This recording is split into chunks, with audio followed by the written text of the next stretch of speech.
जंगल में आधी रात का अंधेरा छाया हुआ था। तेज आंधी और बारिश की बौछारें दरख्तों को झुका रही थीं। अचानक एक बहुत बड़ी बिजली गिरी। चिंकी चिल्लाई, हमारा घोंसला टूट रहा है।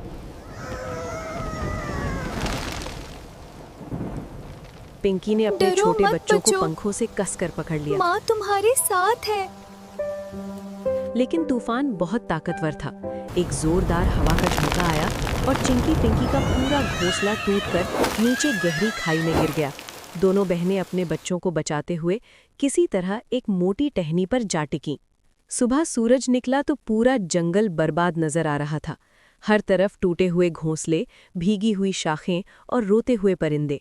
चिंकी और पिंकी अपने बच्चों के साथ एक पत्थर पर बैठी रो रही थीं। चिंकी, पंकी, अब हम कहाँ रहेंगे?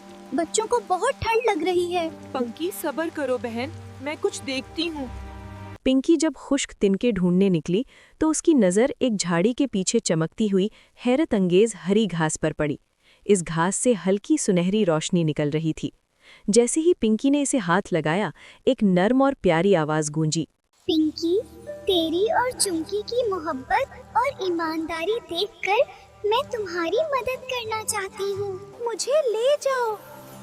मैं तुम्हें ऐसा घर बना दूंगी जो कोई तूफान नहीं गिरा सकता। पिंकी ने खुशी से सारी चमकती घास इकट्ठी की और एक मजबूत टहनी पर घोंसला बनाना शुरू कर दिया। देखते ही देखते खूबसूरत चमकता हुआ हरा जादुई घर बन गया, जो मोतियों की तरह चमक रहा था। इतने में कालू कौवा उधर से गुजरा। उसकी आंखें लालच से चमक उठीं। अरे वाह पंकी, कल तक तो तुम दोनों बहनें भीगी चुड़ियां बनी घूम रही थीं। आज तो महल बना लिया। कालू, ये जादुई घास है। उसने हमारी मुश्किल देखी और खुद हमारे पास आ गई।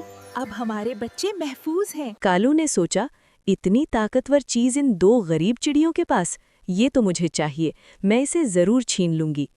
जल्द ही जादुई घर की चमक देखकर जंगल के दूसरे परिंदे भी वहां जमा हो गए।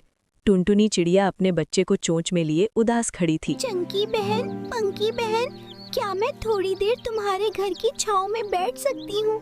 मेरा बच्चा ठंड से कांप। अरे टुनटुनी, ये घर सिर्फ हमारा नहीं, ये सबका है। अंदर आ जाओ। लेकिन पंकी, ये घास तो कम है।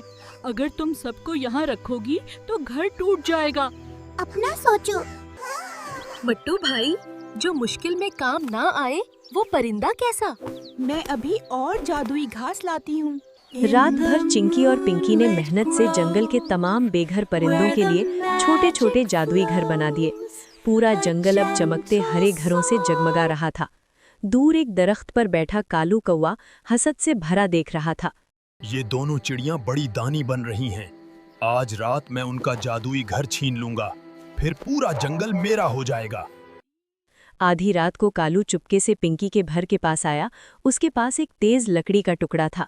जैसे ही उसने जादुई घास पर वार किया, एक जोरदार बिजली कड़की और घास से लहरें निकलने लगी। जादुई घास की आवाज, कालू, ये घर मेहनत, मोहब्बत और नेक दिलों के लिए है। लालची और चोरों के लिए यहाँ सिर्फ सजा है। अचानक घास से एक चमकती लहर निकली और कालू को हवा में उछाल दिया। कालू चीख उठा, बचाओ, मेरे पंख जल रहे हैं। चिंकी और पिंकी जाग गईं। पिंकी ने फौरन पानी लाकर कालू पर डाला। कालू आंटी, आप यहाँ इस वक्त क्या कर रही थी? मैं बस देख रही थी कि घर मजबूत है या नहीं। झूठ मत बोलो कालू आंटी, आपकी आंखों में लालच साफ नजर आ रहा। जादुई घास दोबारा बोली, अगर तुमने इस घर को छुआ तो तुम पत्थर बन जाओगे। कालू आंटी, अगर आपको भी घर चाहिए था तो बस एक बार कह देती, हम आपके लिए भी जादुई घर बना देते। मुझे माफ कर दो चंकी, पंकी, मैं बहुत लालची थी। तुम्हारी अच्छाई ने मेरी आंखें खोल। हम आपको माफ करते हैं। कल सुबह हम सब मिलकर आपके लिए भी एक खूबसूरत जादुई घर बना देंगे। अगले दिन पूरा जंगल चमकते जादुई घरों से भर गया। कालू कौवा अब चिंकी और पिंकी का सबसे बड़ा रखवाला बन गया। टुनटुनी और मट्टू तोते ने मिलकर चिंकी पिंकी के एजाज में खुशगवार गीत गाया। पूरा जंगल खुशी से चहचहा उठा। आखिरी सबक, जो दूसरों का घर बसाता है, अल्लाह उसका घर कभी नहीं उजाड़ता। लालच से मिलने वाला सुकून लालच से मिलने वाला सुकून कभी देर पा नहीं होता। मोहब्बत और सखावत ही सबसे बड़ी ताकत है।